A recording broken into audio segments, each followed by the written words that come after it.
tal manera que lo primero que viola la orden ejecutiva del presidente de los Estados Unidos es su propia Constitución. La enmienda número 5 y la enmienda 14. Aquí hay una sanción in limine litis, aquí no hay procedimiento de ninguna naturaleza.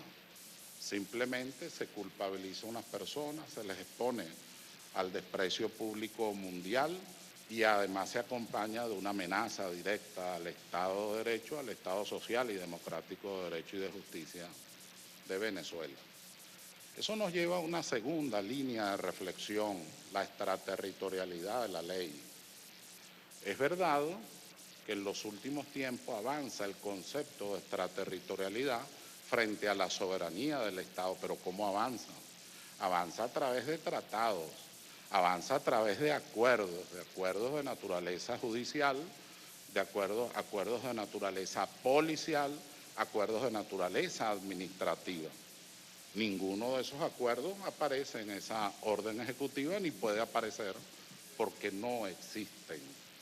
De tal manera que se viola el principio del debido proceso, pero de manera muchísimo más grave se violan los límites de la extraterritorialidad de la ley, que solo es aplicable cuando estamos hablando de extradición o de instituciones similares, siempre que medie un tratado internacional o medien acuerdos internacionales. En el tema de la libertad de expresión, dice que se penaliza la libertad de expresión. No.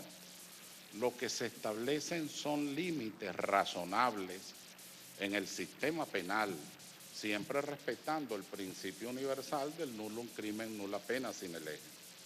Sería interesante que los asesores del presidente Obama revisen la sentencia del New York Times versus Sullivan, Cohen versus California, Brown versus Barry, Trice versus Harmon, Clanfield versus New Hatfield. Y además es interesante revisar el caso Kreisky, primer ministro de Austria del Tribunal Europeo. ¿Cuál es la doctrina de esa jurisprudencia norteamericana y de esa jurisprudencia europea? Que pueden haber límites racionales en relación a la libertad de expresión para la seguridad de una sociedad democrática. Pero esto que dice esta jurisprudencia, la europea, se fundamenta en el Tratado Europeo de Derechos Humanos de 1950, Tribunal de Estrasburgo, y la Suprema Corte de los Estados Unidos en su propia Constitución. De tal manera que no sé quién sería el asesor o los asesores del señor Obama, pero viola de manera reiterada su Constitución, pero además desconoce la propia doctrina de la Suprema Corte de los Estados Unidos y de jurisprudencias muy importantes y muy clásicas. En la parte final, me disculpo porque seguramente me he pasado de tiempo. En la parte final yo debo rendir un homenaje crítico como he sido, y muchos de ustedes lo saben. En primer lugar, a la Procuraduría General de la República, representada en este caso en el viceprocurador, procurador encargado. Yo de verdad me pararía a aplaudirlo.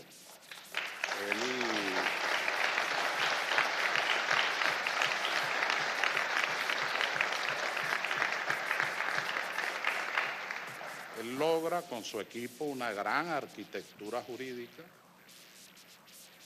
para poder fundamentar la legitimación activa del procurador más allá de los intereses patrimoniales en la defensa de la República, y hace una solicitud de interpretación a la Sala Constitucional que viene desarrollando desde hace algún tiempo lo que me he permitido sugerir con el nombre de sentencias de Estado. Eso ocurrió cuando, por ejemplo, la oposición, de manera salvaje, en realidad su intención final era que ya se sabía la situación del presidente Chávez, y era que lo que ocurriera ocurriese sin que él fuera jefe de Estado.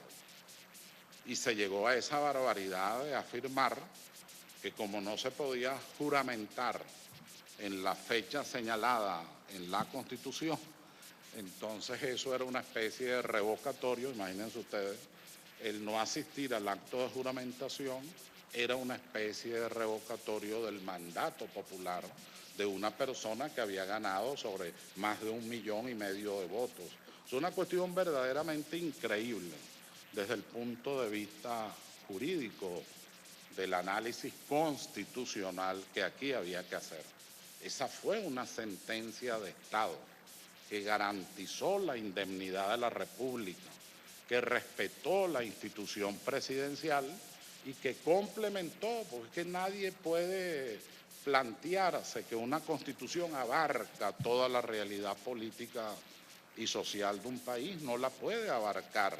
Son normas generales, de allí el carácter interpretativo constitucional que se le atribuye a la Sala Constitucional de manera especializada del Tribunal Supremo de Justicia. De allí también el control difuso y el control concentrado de la constitucionalidad.